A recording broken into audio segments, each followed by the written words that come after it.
Welcome to the Women Business Owners Virtual Town Hall, hosted by Vikita Poindexter, President of NABO, California, with California Insurance Commissioner Ricardo Lara. Go ahead and get started with a couple of housekeeping rules. Recording, audio, video, and chat will be monitored and recorded. This event is being streamed live on Facebook, facebook.com/insurancecagov.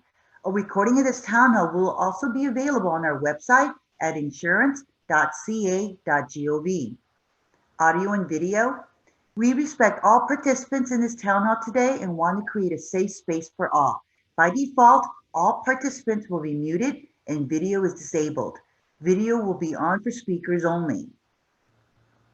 Our agenda for today, Vikita Poindexter will be our moderator and will start with her welcoming remarks. California Insurance Commissioner Ricardo Lara will have his welcome and opening statement. SBA Silvia Gutierrez will give her update and resources for women business owners.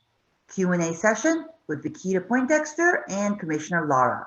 We'll end with closing comments by all of the speakers. If you have any questions about our town hall today, please email us at crb@insurance.ca.gov. Vikita, turning it over to you. Well, thank you so much, Sally. It is such an honor and privilege to meet with you attendees today. I am Vikita Poindexter, and I have the honor and privilege of serving as NABO California's president. We are so honored to be co-hosting this event with the California Department of Insurance and Commissioner Lara to really discuss the concerns that are impacting women business owners.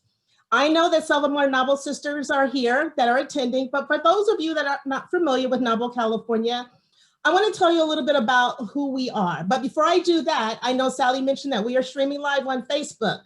So make sure that you share this information for individuals that may not have been able to attend. Remember, knowledge is power. So we can't do social media without having all of our phenomenal hashtags. So hashtag NABO California, hashtag WBO, hashtag insurance, hashtag COVID-19, hashtag small business, and of course, hashtag women business owners. So who is NABO and who is NABO California? So let me tell you a little bit about who we are. Get a seat at the table or build your own table. And make sure that you include other women. That is our philosophy. We were founded in 1975, the National Association of Women Business Owners. We are the unified voice of over 11.6 million women businesses in the United States, representing the fastest growing segment of the economy. Propelling women business owners into greater economic, social, and political spheres of power worldwide is definitely our mission. We are the first organization created by women for women business owners. With over 60 chapters nationally, 11 of those chapters are right here in our beautiful state of California. Our NABO California chapters include Bakersfield, Inland Empire, Los Angeles, Orange County, Sacramento Valley, Santa Barbara, San Diego, San Francisco Bay Area, Silicon Valley, Central Coast, and Ventura County. NABO California represents over 1.5 million women business owners with on an average 100 new women business-owned businesses opening every day. Additionally, about 1/4 of all women-owned employer firms are minority-owned, and 4 owned women business owners out of 10 are the companies that are established. We generate over $200 billion in revenue. As a business owner myself, I know the importance of having this conversation on matters that are impacting us. We are so grateful to Commissioner Lara for taking this time out of his busy schedule to address challenges that are impacting women business owners. So let me tell you a little bit about our Commissioner Lara. Commissioner Lara is California's 8th insurance commissioner since voters created the elected position in 1988. Commissioner Lara previously served in the California legislature, representing Assembly District 50 from 2010 to 2012, and Senate District 33 from 2012 to 2018. As a senator, he expanded protections for disaster survivors from losing their homes to insurance cancellation and non-renewal. He wrote the nation's first climate insurance law, SB 30, to engage the insurance industry in the fight against climate-linked environmental disasters like wildfires and sea level rise. He is one of California's most effective environmental champions, working to improve health conditions and rein in air pollution. Commissioner Lara received the United Nations 2017 Climate and Clean Air Award with former Governor Edmund Brown and California Air Resources Board for his work to reduce air pollutants.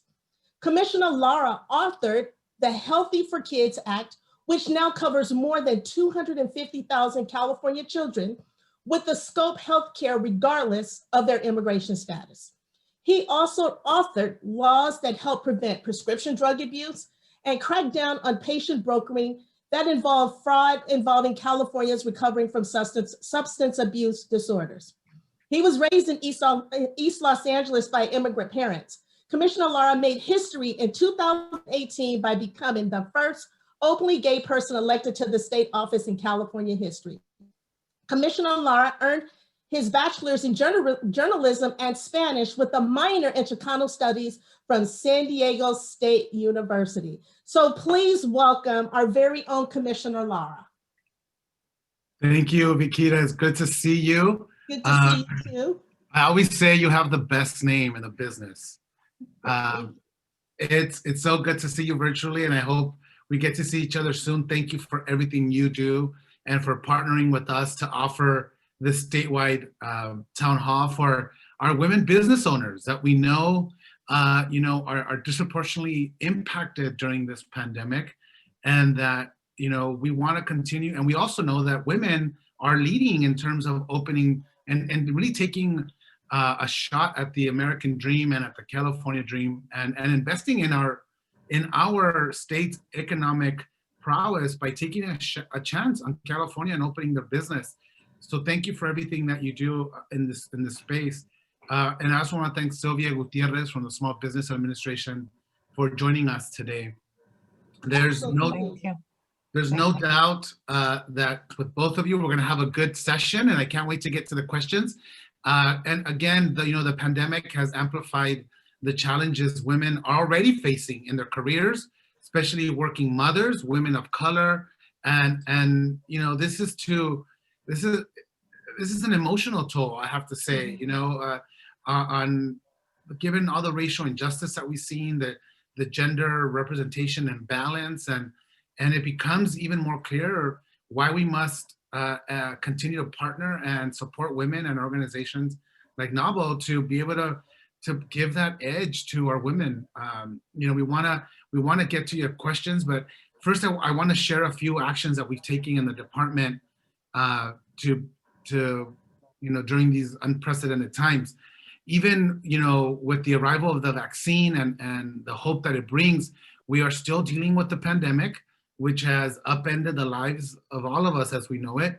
And I'm proud to say from day one, the priorities for me really have been to getting money back to consumers and our businesses, helping small businesses to file insurance claims and combat fraud during this time, obviously protect the health of our Californians, continue to respond to the wildfires and help people prepare to recover. One of the first actions was to order a partial premium refunds for motorists due to lower risk on the road, which have resulted in $1.2 billion in relief to California drivers so far. This is savings to consumers that should continue as long as people are driving less due to the pandemic, along with other challenges that consumers and businesses are facing. We are seeing an uptick in fraud and scams. Unfortunately, fraudsters take advantage during these times to defraud our businesses. If you see any red flags or suspicious activity, please report it to the Department of Insurance. Many people don't know that we actually have 300 sworn investigators and enforcement personnel with 9 regional offices throughout the state ready to serve you. We investigate organized scams and illegal actions by licensed insurance agents trying to defraud you, or someone claiming to be legitimate when they're not. One of the most common issues is someone trying to sell businesses a bogus workers' compensation policy, which we see happen all the time, especially to our businesses owned by immigrants who may have limited English speaking abilities. You see them gonna be targeted, and so we go after these bad guys Make sure to verify the legitimacy of the selling agent and the policy offered by checking the agent's license on their website, on our website, I should say, and contact our insurance company directly to verify their policy. I know, some of us don't want to be rude, but don't take that business card, for a legitimate business. Anybody could print a business card these days. Do the follow-up, do the checkup. And usually if a quote is too good to be true, it probably is. So, and even when with the relief we have directed insurers to offer to many drivers that remain uninsured, because this relief is critical, and they can't afford the cost of standard insurance premiums. This is especially true to everyone who's lost their job and is struggling to make ends meet. That is why it's important for everyone to know about the California Low Cost Automobile Program. It's designed to provide people who qualify for liability insurance protection at affordable rates, as a way to meet our California financial responsibility laws. To learn more about the affordable solution, again, for so many people that are losing their jobs, unfortunately, this becomes more of an option. You could visit us at mylowcostauto.com. That's mylowcostauto.com. Just in closing, I want to just remind everyone that if you have any questions about your home, auto, business, or other insurance, contact my department at 1-800-927-4357. We have experts who can help you Monday through Friday. This is not just, I know so many people, including myself, get anxiety when you give us a 1-800 number, but we have real people online. And you can also use our new live chat feature at insurance.ca.gov, and we'll respond to you as quickly as possible. So thank you. I look forward to answering your questions about so many of the issues that are affecting our women business owners in our state. Thank you so much.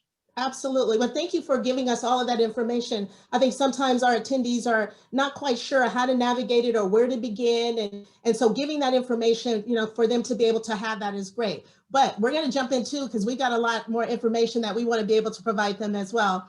But I do want to just kind of introduce our attendees to Sylvia Gutierrez, because when we're talking about issues that are concerning women business owners, obviously access to capital is very huge. And so our good friend Sylvia Gutierrez is with the Small Business Administration.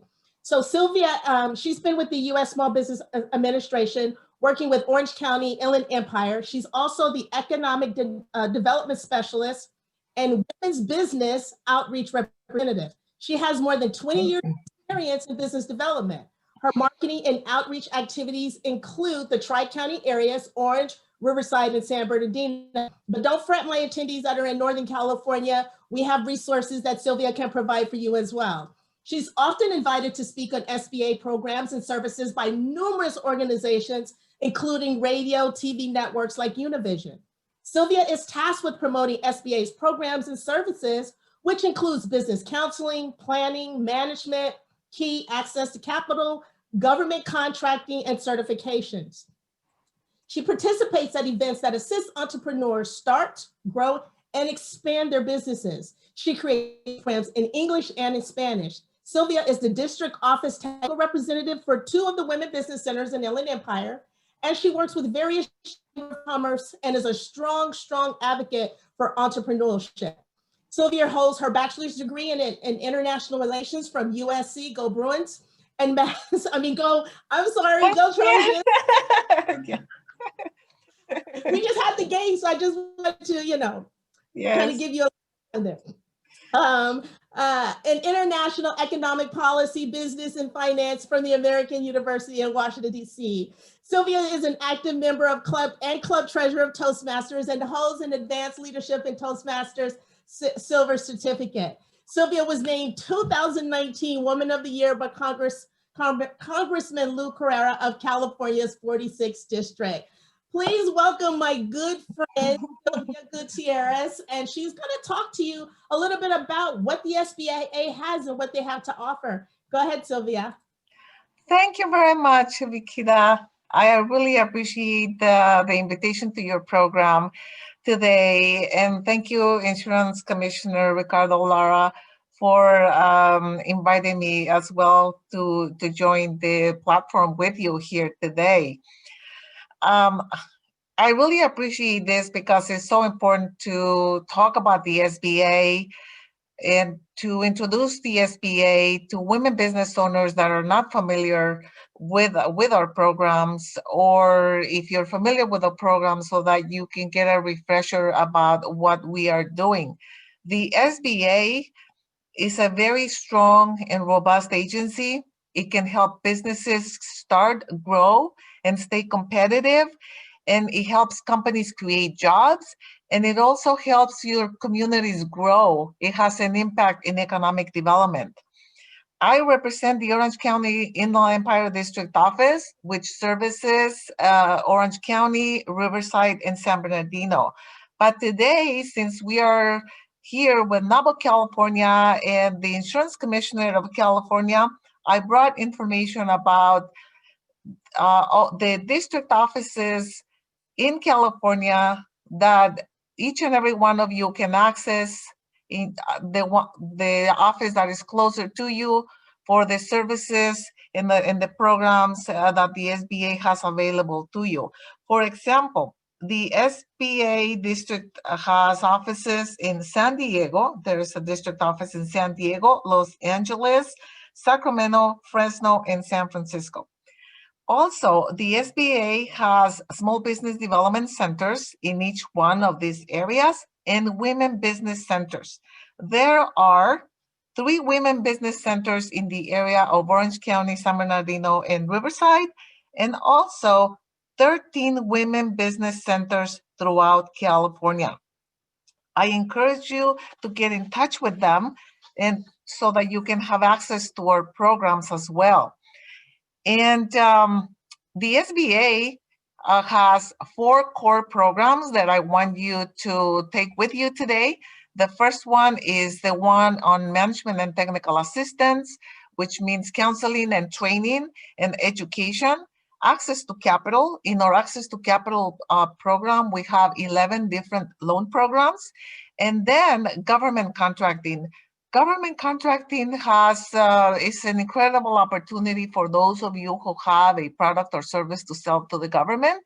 And the SBA offices can help you get certification in order to have access to these contracts, not only for women business owners and for economically disadvantaged women business owners.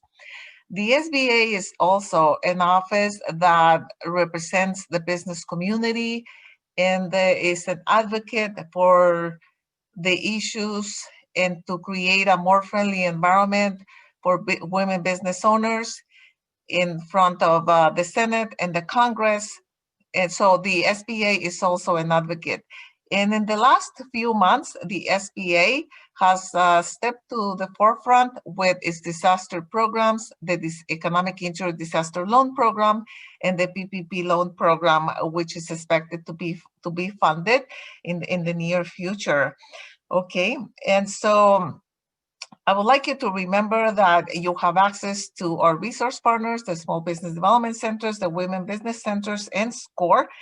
And more than anything, that the services that we provide are free of charge or at very low cost. So they're accessible to each and every one of you. Just in terms of numbers, when it comes to government contracting, and the SBA has several programs, especially the 8A program. Just in this year, the fiscal year 2020, the SBA district office in our area was able to be instrumental in companies earning more than $252,378,204 in contracting dollars for the businesses in our area. I don't have the numbers for entire California, but then we have LA, San Francisco, Sacramento, all these areas, all these district offices providing an opportunity for women to have access to government contracting. And in terms of the Economic Injury Disaster Loan programs that we have heard a lot about in the news, and I'm sure and I hope that a lot of you had access to Economic Injury Disaster Loan programs and the PPP.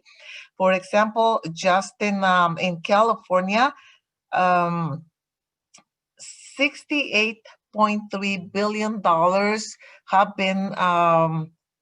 been invested, have been facilitated through the PPP loan program for businesses in California.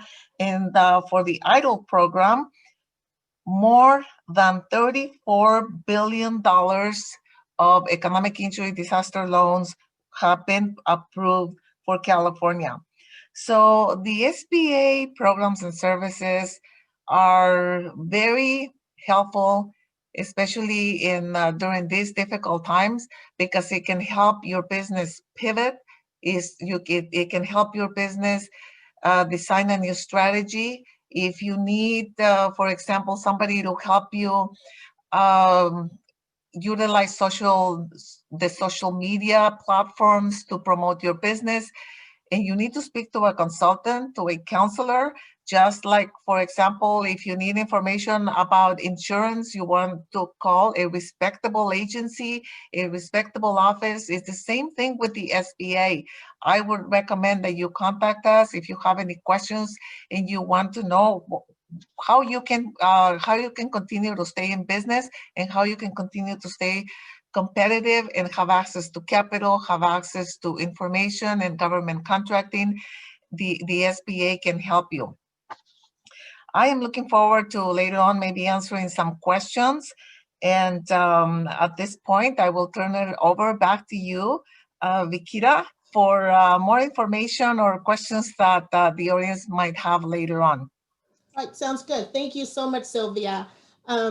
Thank you for all of the work that the SBA is doing to really ensure that women business owners have that access to capital and have those resources that are needed. And so we'll talk a little bit later in our broadcast about how we can kind of partner up and kind of, further helping, women business owners.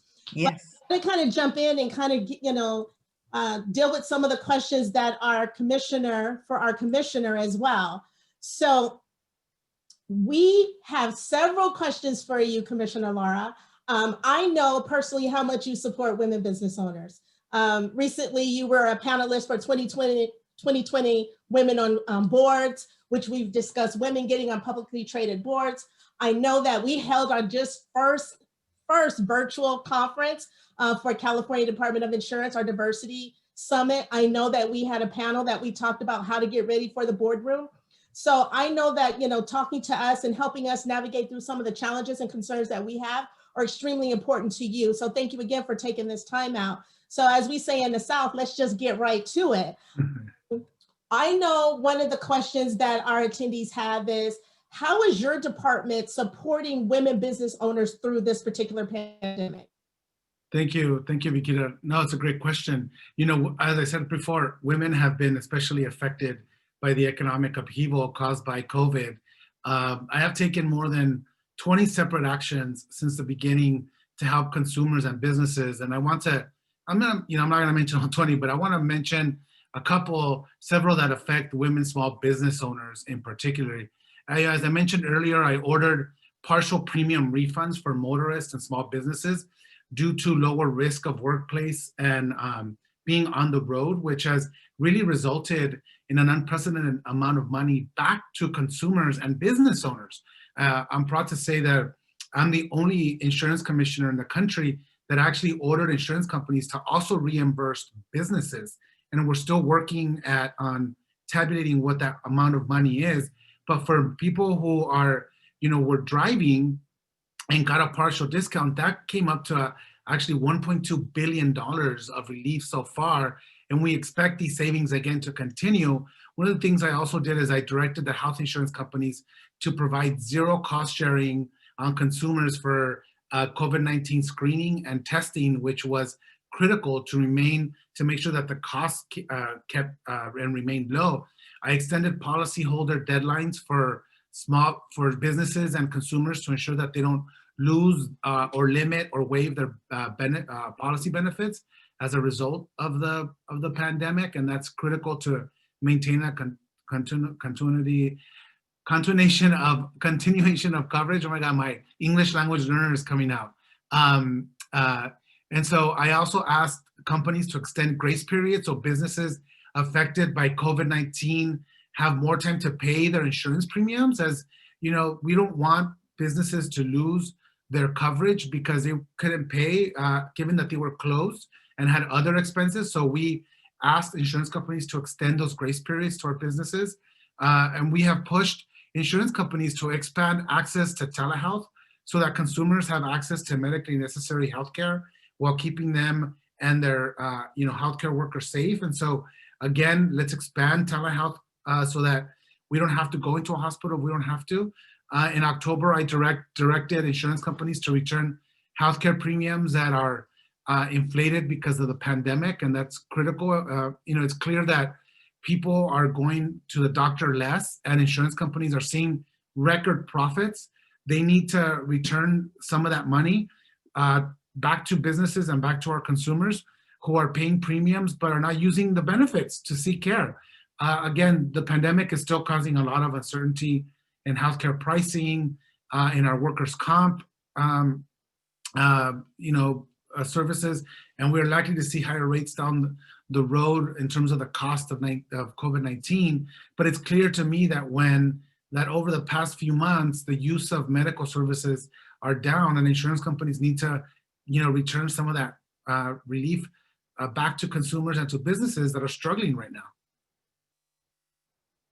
No, I agree. I thank you for that. Speaking of workers' compensation, can you tell us how COVID-19 affected workers' compensation and what should businesses know? Absolutely. This is a question we get a lot. The first thing business owners need to know is that all workers affected by COVID-19 on the job are eligible for workers' comp benefits. As you recall, earlier this year, Governor Newsom signed SB 1159, which expanded access to health to workers' compensation to create a rebuttable presumption for frontline workers. And under this law, if they are diagnosed with COVID-19, if your worker's diagnosed or test positive within 14 days of performing the labor or service at the place of work, it is presumed that they contracted on the job. Employers should also know, however, that you have a chance to prove that the illness is not work-related. It's not just a given. So in addition to these emergency regulations, employers are permitted to reclassify through the emergency regulations that I worked on. We're allowing employers to re-permit and to reclassify an employee if the employee's duties have changed to, let's say, a more clerical classification, or reflecting the employee's lower risk of injury when compared to the employee's previous classification. So that gives employers some flexibility. The regulations also make other changes to assist businesses, like excluding leave payments made to an employee who is on furlough or overall premium calculations. We're also excluding claims related to COVID-19 diagnosis from future rate calculations so that we don't just start seeing skyrocketing prices and rates because of the COVID-19. So I told insurers they can, workers' comp carriers, that they cannot put that into the claims. And we're currently collecting data just on all the related claims to see what does this all mean. So these rules are, again, retroactive to the first day of the governor's statewide stay-at-home order and conclude 60 days after the order is lifted. I think we all can agree that we want to make sure our workers are protected, especially our vulnerable workers who are on the front lines, again, fighting every day to help others get through the pandemic. We are keeping our eyes, a close eye to the cost of all parties involved, the financial cost to businesses that may be struggling to survive, the cost to the health and recovery of our workers, the cost to the overall workers' compensation market. Business owners should also know that workers' compensation also applies to our immigrant workers and making sure that they're also have an opportunity to be protected. And so right now the goal is, in my plan with these emergency regs, is really to give business owners opportunity and flexibility to, again, reclassify their workers, to make sure that those claims are not affecting future workers' comp rates until we get a better handle of how this pandemic is really going to impact workers' comp. So if small business owners are to report COVID-19 cases to the workers' comp provider, whether they established the virus was contracted in business or not, how will you as a commissioner ensure that workers' compensation claims don't go through the roof and put more businesses out of business? Right. So what we've done is the workers' comp carriers cannot add that into their rate. We prohibit it. So that should normalize. And then the other thing is that that flexibility, again, to reclassify those workers helps readjust and reconfigure these worker classifications that should help bring at a lower cost, because again the risk has fallen. You don't have as many workers on the property. You transition them to working from home, so that reclassification allows you to lessen that risk. So again, future any workers' comp claims on COVID-19 cannot be used to raise the rate for your workers' comp premiums. Okay, well, that should give some of our women business owners a sigh of relief. So, we're dealing with all these pandemics, and wildfire seems to be one. So wildfires are creating major challenges for both homeowners and for small businesses. How are you assisting with claims and helping people to have access to insurance for commercial structures? Yeah, I know, that's a great question. So far this year, we have seen some of the largest fires in California's history, and climate change is making the ferocity and frequency of these wildfires part of our new normal, unfortunately. I took action by asking the insurance companies help wildfire survivors who are overwhelmed with the task of navigating the claims process, which could be so burdensome, by providing up to 100% of personal property coverage limits without having to do a detailed inventory to all those that have suffered a total loss of their homes. I can't even imagine having you fill out an inventory of all your possessions after a fire has just essentially destroyed your business, especially if your home is also vulnerable. Your home is also vulnerable to wildfires. You're over here trying to protect your business, your home, and then we're asking you to fill out a detailed inventory as you're trying to just process this trauma that you and your family just lived through. Insurance companies have given this relief to wildfire survivors after previous fires, and so I expect this could be the same this year. And also, before a fire is also a great time to prepare by creating simple list of your most vulnerable possessions. We have a home inventory guide on our website at insurance.ca.gov.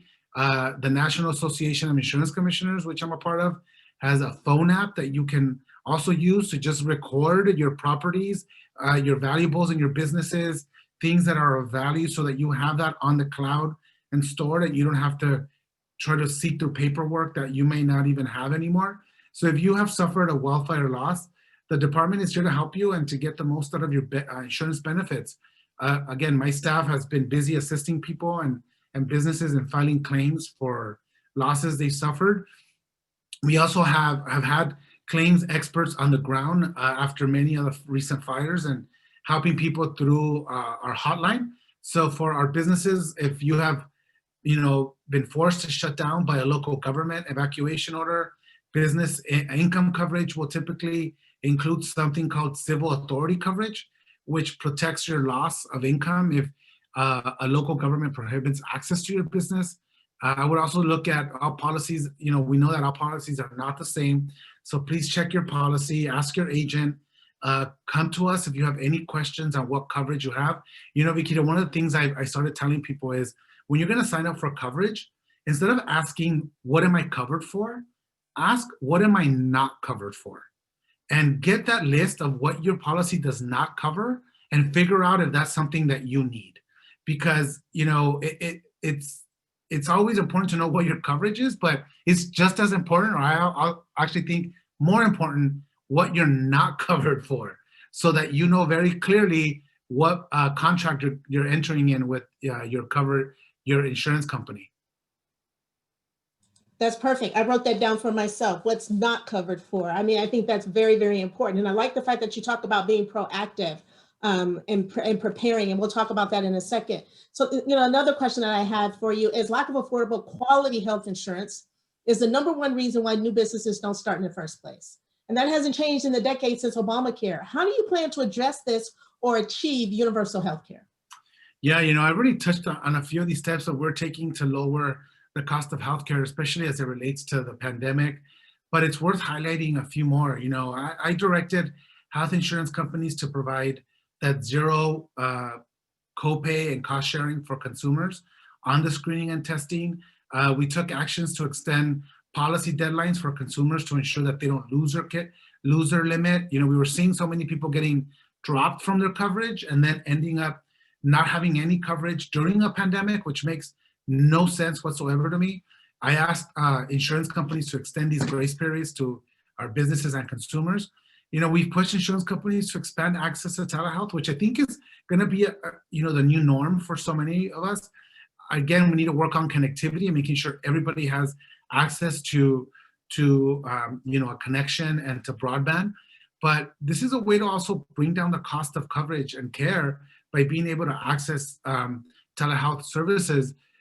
Again, we have to continue to look at ways to help consumers and businesses not only survive through this pandemic, but actually post-pandemic. What are we going to do to make sure we keep the cost of healthcare down, that we keep the cost of care down, and that it becomes much more comprehensive as we're trying to all reckon with what we're just living through, which is this horrible pandemic, and what are going to be the health needs moving forward. So right now, the important thing is, and what I've told our department is, let's do all the data collection before we start, making all these assumptions of what this is going to cost, so that we don't further burden our business owners. Perfect. So one more question on healthcare. While current healthcare insurance market provides access to care, we have many people that are receiving a subsidy through Cover California that won't be tied to their assets. When and how can we address this situation? Millions of dollars in subsidies can help so many families in need. So true. Because of job losses related to the pandemic, we expect to see some shifts from employer-based coverage to COBRA or the individual market. I supported Cover California's declaration of a special enrollment period to make it easy for Californians who have lost their job to enroll in individual coverage. I'm happy to say that over 270,000 consumers have signed up since it launched the special enrollment period in response to the pandemic. Cover California opened other special enrollment period in response to the current wildfires to help wildfire survivors through the state. Again, depending on your income, they may receive a substantial subsidy to make health insurance affordable during this difficult time. These subsidies are based on your income, not your assets, as you said, and so they will be based on consumers' current situation. It's also important for Californians to remember that if their income has substantially reduced, they may qualify for low cost or no cost Medi-Cal coverage. Again, as I mentioned earlier, one of the first actions we took is to eliminate all these cost sharings that would have been cost prohibitive for so many. And we've also directed health insurance companies to submit emergency plans to the Department of Insurance detailing how they were going to ensure continued access to needed medical care, and especially our prescription drugs for those covered under the governor's wildfire and extreme weather state of emergency declaration. We have to make sure that people keep that continuum of care and that they continue to have access even during these wildfires or pandemics. And with widespread reports of the U.S. Postal Service, the cuts and affecting consumers as we did earlier in the year, I wanted to make sure that we issued a notice reminding insurance companies that it's actually their obligation, not the obligation of the U.S. Postal Service, but their obligation to maintain access to prescription drugs for consumers that depend on them. And so there's a pending legal challenge to the Affordable Care Act in front of the Supreme Court, and we're watching it closely, and we'll see what effects it's going to have on California. Perfect. Okay, now, let me go back to COVID-19 again. I have one other question regarding that. So I think, why didn't insurance companies pay for business interruption during COVID-19? I mean, what are the limitations of business interruption coverage? Yeah, that's a great question again, and so many people continue to have questions. As you know, each policy is really a legal contract between the business owner and the insurance company. And since March, we have seen dozens of lawsuits around the country, of course, including here in California, which really concern to the interpretation of these policies and whether these policies are covered losses essentially due to the pandemic, right? Like, does the pandemic cover qualify for business interruption coverage if you have it? And we're watching these cases closely and as they move through the courts. But we have taken some steps to address business interruption. We had been learning early on, I don't know how much of that is happening now, that some insurance companies are even denying business coverage claims without a thorough investigation, or even discouraging business owners from even filing a claim. That is simply irresponsible on my part and not going to be tolerated. So we issued in response to these numerous complaints, we issued a notice requiring insurance companies to comply with their contract and California law by fairly investigating every single business interruption claim caused by COVID-19, just as they would just as they would for any other disaster, right? A wildfire, a flood, so forth. And so my department has been watching to make sure that all the claims are being fairly looked at. This includes unreasonable delays in processing claims that have already been filed, for example. But I also want to tell consumers and business owners, if you have a claim and if you have business interruption insurance, give us a call. I think it's important for you to start that paper trail if you haven't already. We can look at maybe a denial letter that you got from your insurance company. We can look at any documents that they've given, and we could go through your contract. And oftentimes we've been able to get some money for some of the small businesses, for our businesses, I should say, through other things within their contract that the business owner might not have caught before. So it's worth us taking the time to look and kind of sift through your either denial letter to make sure that they followed all the California consumer statutes, or looking also at your insurance policy to see if we could catch any other things that we can use to get you some money. And you can call us at 1-800-927-4357, or you can visit us at insurance.ca.gov, submit a claim, and then we can, we'll be more than happy to look through your documents. That's what we do. That's what we're here for. We're here to provide that, level of scrutiny on some of these documents that, quite frankly, many of our business owners, including myself, may not understand. Insurance is complicated. And so we have insurance experts that can walk you through it, look through your documents, and see if we could catch anything that we can use to get you some much needed resources. That's good. I think most women business owners may not know that resource is there for them. So I'm glad that you pointed that out. I have two more questions, I think. Why am I not receiving a refund or a rebate for my personal liability insurance premium like I did for my auto insurance? Yeah, we've seen insurance companies take action in a variety of creative ways. So if you believe you may not have received a partial rebate or refund, you should begin by contacting your agent to really find out what your insurance company has done for you. Small number of companies have claimed that they didn't issue refunds because of the overall riskiness of their particular commercial policy holders, didn't drop significantly. So companies had to submit proof in support of their claims. We are now reviewing what companies have provided, and they will need to justify their actions with the department. Even if you are told your company is not issuing refunds, you can still ask your agent to re-rate your policy with current information.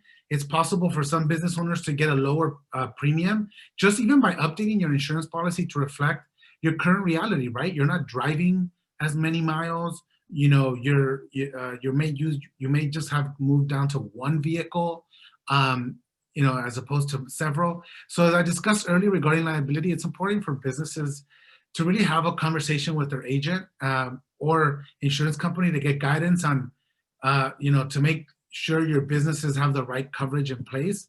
And again, if you have any questions, give us a call. We can go through it and we can look at what your particular insurance company has offered. I think it's also just a good rule to shop around every so often to cross-check and compare prices and products. That keeps you competitive as a business and keeps you, from just having the insurance company assume that you're just gonna stay on regardless of how much rate you pay. Again, it's Vikita, I always say this, and I just went through this with my own parents, because they're like, they were so proud. They're like, we have the same insurance company for 30 years. And I'm like, well, how do you know you're getting the best rate if you haven't shopped around? They're like, oh, well, it's our friend who sold us this policy back in the day. I'm like, that's great. But again, you're entering into a business relationship, a financial relationship with an insurance company and yourself. And the insurance company is going to make money. Of course, that's perfectly acceptable. But you also want to make yourself competitive. You want to make sure that they know that you're constantly, every couple of years, you're going to go out in the market and see if there's a better rate for you. And often you'll get a better rate either from your existing insurer or from a new one, because they're always competing for your business. This isn't a familial relationship, right? Where, I got my cousin, I'm stuck with my cousin to the end. This is a financial relationship where you also have to empower yourself to constantly shop around. And we have some tips on how to help you do that. Again, if you just give us a call at 1-800-927-4357. They're not your family. This is a business relationship. You want to keep them on your toes and constantly working for your business. Right. Loyalty is important, but you got to make sure that you're doing the right thing in the interim and making sure that you're taking care of yourself. And I love the fact that you're talking about that, how to be proactive and, the plan, prepare, protect. I call that our new PPP. That's our new thing in California, plan, prepare, and protect. And thinking about that, we're starting 2021 is right around the corner. So what can women business owners expect in 2021? Yeah, oh my God, 2021 cannot come soon enough. I want to continue to do all that I have in my power to help businesses and consumers get back on their feet as quickly as possible. Well, our focus has understandably been on helping Californians face the challenges really that have come with stay-at-home orders and the economic aftermath of this extended quarantine. We have not stopped working to expand access to opportunities in the insurance industry. I'm proud, to partner with you, Vikita, and all of the members of the department's Insurance Diversity Task Force. Diversity in insurance has been a priority for me and since day one.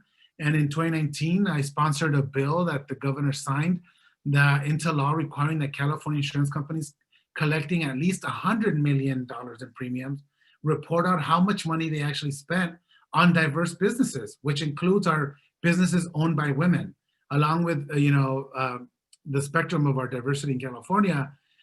One government contract for a women-owned business can be transformative, and so we have to remain vigilant that we continue to knock down these barriers that women-owned businesses have to getting these government contracts. And I think the groundwork has been laid by the California Insurance Diversity Survey, where insurance companies report on the composition of their board of directors along the lines of gender, ethnic, and other diversity criteria. Many of these insurance companies are multi-billion-dollar companies, and even one contract, as I said, for a Black-owned, veteran-owned, women-owned, LGBTQ-owned business is life-changing. So I also have to say that, the social movements this summer after the killing of George Floyd and Breonna Taylor, I think have really created an opportunity for us to make real change at the national level. And I'm really proud that, as California's top insurance regulator, I'm a member of the National Association of Insurance Commissioners, where we launched a special committee on race and insurance over the summer to focus on how we can collectively take actions to promote greater equity and inclusion in the insurance sector. And the data that California collects as a result of our law is critical to the national conversation, because we know that we need to do a much better job in pushing the insurance industry to diversify, to contract with diverse businesses.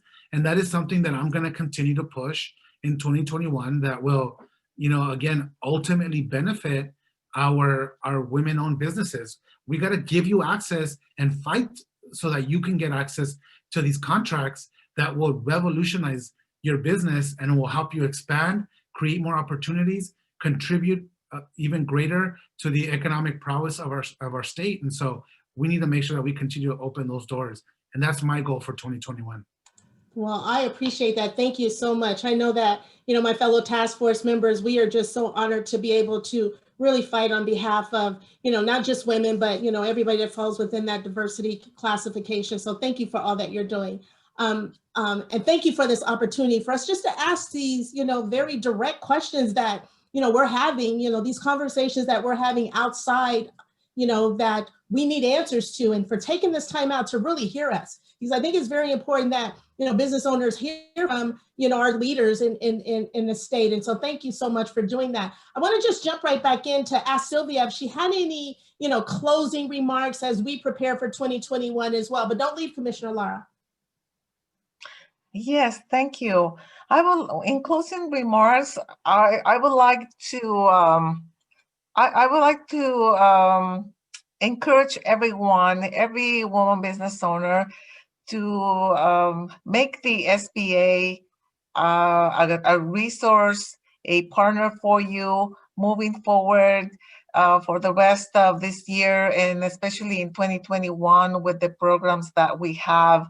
Not only the SBA district office is a very good source of information for women business owners, but the women business centers, if you don't know where the women business center is located near where you are, give us a call at one of the district offices, or send me an email, or give my office a call. We can direct you to the closest women business center. They have incredible programs. They have counselors that are available to schedule an appointment with you for 1 hour, free of charge, for as many times as you need until you resolve your issue, your business issue, whether you're starting a business, growing a business, getting certifications for government contracting, or even finding out more information about insurance, about growing the business, closing down the business, so that you don't lose your your savings and your retirement accounts during this time. You want to make intelligent decisions. Give us a call. Not only we have, of course, the women business centers, we have the small business development centers, and we have SCORE, counselors that specialize in different industry, you name it, restaurants, construction, beauty salons, website designs. There's so many industries. We have special counselors that can guide you, or general. You need access to capital. You need, for example, information about applying for a loan. Make sure that you contact us so that you can increase your opportunities of securing financing. Our website, if you want to find out more about the SBA in general, sba.gov, and the telephone number for my office, 714-550-7420. And I look forward to speaking with you. Thank you very much for inviting me and for being part of your program today. I wish you all happy holidays. Thank you. Well, thank you, Sylvia. We're definitely going to get you together with NAMBO California, because I think there's some resources that our women may not be aware of that the SBA provides. So we'll definitely get something scheduled, because I truly believe that knowledge is power. Absolutely. Thank you so much for taking the time out. Commissioner Lara, any closing remarks that you have for our women business owners? Absolutely. Thank you again, Vikita, Sylvia, and everyone at the National Association of Women Business Owners in California, and SBA for partnering with us on this virtual town hall. Again, I want our women business owners to understand that they have an ally with the Department of Insurance. We have people that are here dedicated to making sure that we help you decipher the incredible and incredibly burdensome world of insurance. And so whether you're starting a business, whether you have your business, and you're trying to figure out what insurance needs you have, or how do you continue to protect your employees during COVID, the morass of different regulations and rules. Can I open? Can I not open? If I open, how do I keep myself safe? And if I open, do I have enough coverage to make sure that I can protect myself and my business? there is a lot to think about. And I know our business owners are going through a lot, and we want to let you know that we're here to help you. Again, insurance is complicated. Insurance is complicated for your California Insurance Commissioner as well. So it's okay. We have experts that can help you. So please, I know, you're focused on keeping your life's work of owning your business a priority, and that is essentially where we want you focused. But we also know I want you to know that you have an ally to be able to answer all your insurance needs and make sure we keep you as competitive as possible to get you the lowest rates that you can. So give us a call. We can help advise you. We can help give you just a little peace of mind of what you should be looking at as you continue to work hard to keep your doors open and provide your critical services. You can call us at 1-800-927-4357. Monday through Friday, we're there. You're gonna hear a live person. We speak multiple languages, so whatever language you feel comfortable in, we have somebody there in the department who speaks it that can make you feel comfortable as well. Or you could use our live chat feature at insurance.ca.gov. Again, we're here to help.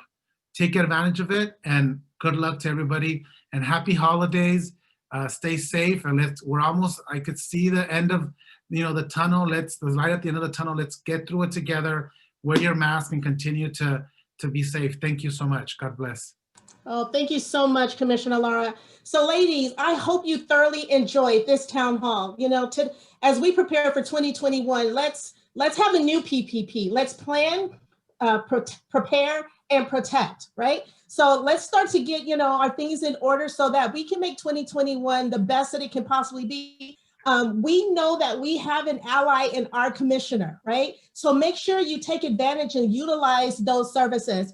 Thank you again, Commissioner Lara and Sylvia Gutierrez, for making yourselves available, conducting this town hall, and specifically addressing the issues that we as women business owners have. I know that NABO California is here to support you. Again, we have 11 chapters within the state. Feel free to reach out to us. You can reach us at nabo.org/California. We're about providing knowledge and information to help our women business owners succeed in California. I just want to give you a few dates. Mark your calendars for April 28th and 29th as we plan for our Propel conference. Also, we're going to continue our conversations about driving change through diversity. We're going to have a session on the art of advocacy. And we're going to put together an event with SBA to talk about some of the benefits that they have that I really don't think that our women are prepared for. So thank you again, Commissioner Lara, Sylvia. This information is invaluable. Again, know that Commissioner Lara and Sylvia, that the work that you are doing today is definitely building a better tomorrow. We could not be successful without you and for you advocating on our behalf. So on behalf of NABO California, we thank you for all that you are doing to ensure that women business owners have a seat at the table and have an ally in whatever challenges that we're going through. So thank you again. Like Commissioner said, please be safe out there, wear your mask, social distance, and we look forward to seeing you in 2021. Thank you.